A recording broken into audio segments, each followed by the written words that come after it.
For nearly 40 years, one name stood unchallenged as the ultimate titan of technical rock drumming, Neil Peart. The legendary powerhouse of Rush didn't just play the drums.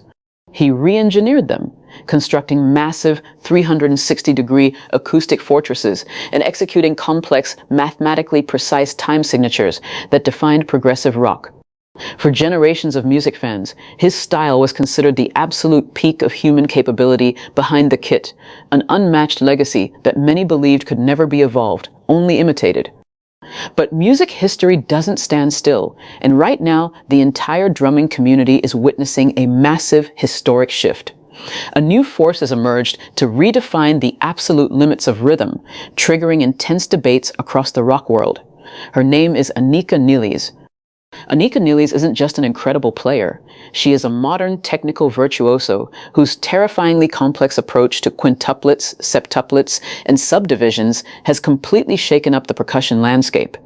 This isn't just a comparison between two different eras. It's a direct clash between two radically different philosophies of rhythmic mastery. While Neil Peart built the gold standard of classic rock complexity, Anika Nilles is pushing a mind-bending polyrhythmic evolution that some purists argue threatens the very foundation of traditional rock structure, while others claim it's exactly what the genre needs to survive. How do we get here, and what makes this modern shift so fiercely contested? Let's look at the blueprint Neil Peart left behind. To truly understand how massive this shift is, we have to look closely at the musical fortress Neil Peart built. Affectionately known by millions of fans as the Professor, Peart treated drumming like structural engineering. Every single fill, every hi-hat accent, and every bass drum pattern in iconic tracks like Tom Sawyer or the mind-bending YYZ wasn't just jammed out in a studio. It was meticulously composed, note for note, and locked in stone.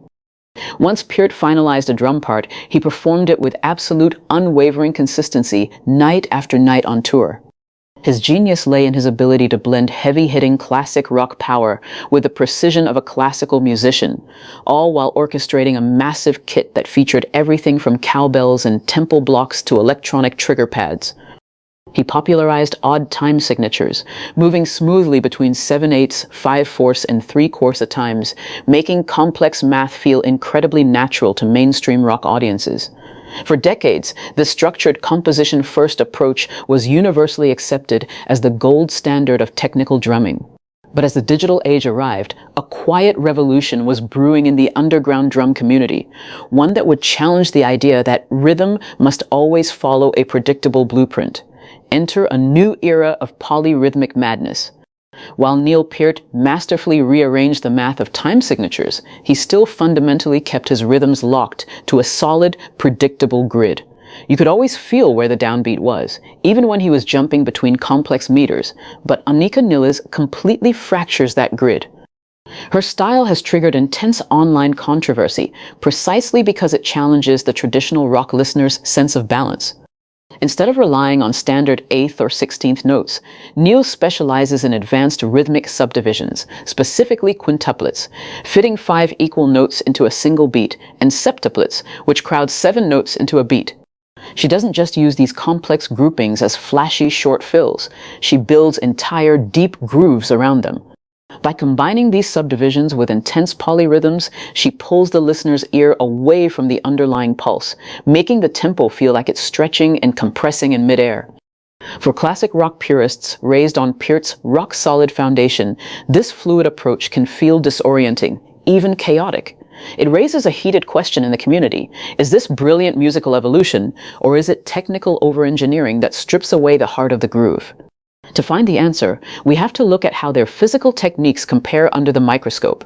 When you look closely at the physical mechanics of these two icons, the technical divide becomes even wider.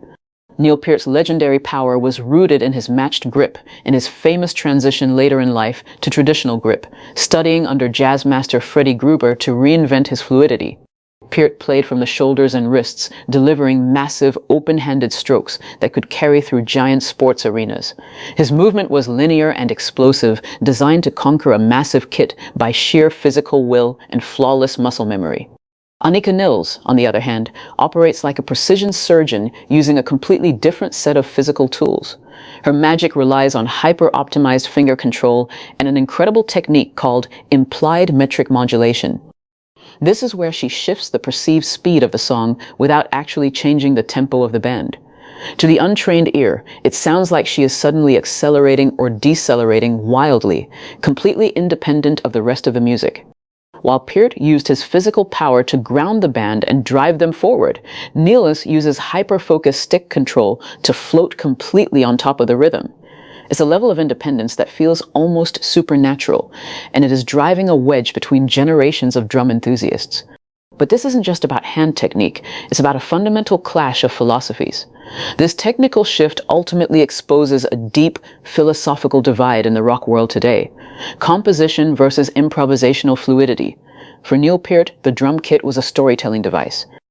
His drum solos were legendary narrative arcs, carefully constructed over months, featuring recurring themes, electronic soundscapes, and big band climaxes. Every single hit served the grand, cinematic vision of Rush's music. He believed that the drummer's primary job was to build a reliable, magnificent architecture that the guitar and bass could safely live inside. Anika Nilles represents a new philosophy where rhythm is treated as a living, breathing fluid. Instead of constructing static walls of sound, her playing is all about elasticity and internal tension.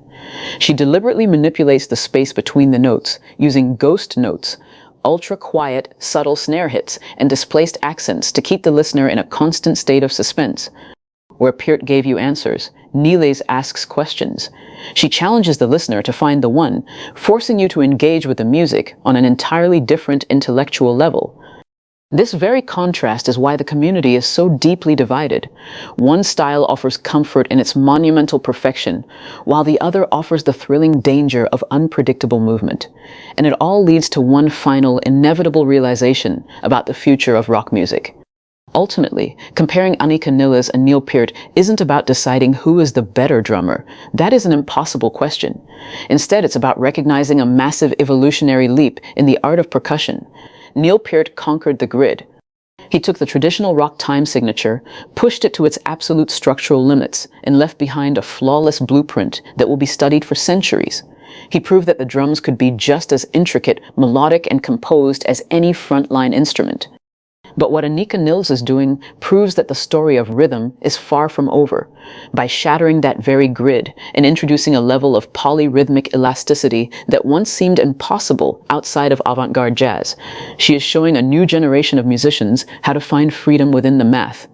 Whether you prefer the grand architectural perfection of Peart's classic progressive rock or the mind-bending fluid virtuosity of Nilles' modern approach, one thing is undeniable. The boundaries of what is possible behind a drum kit have officially changed.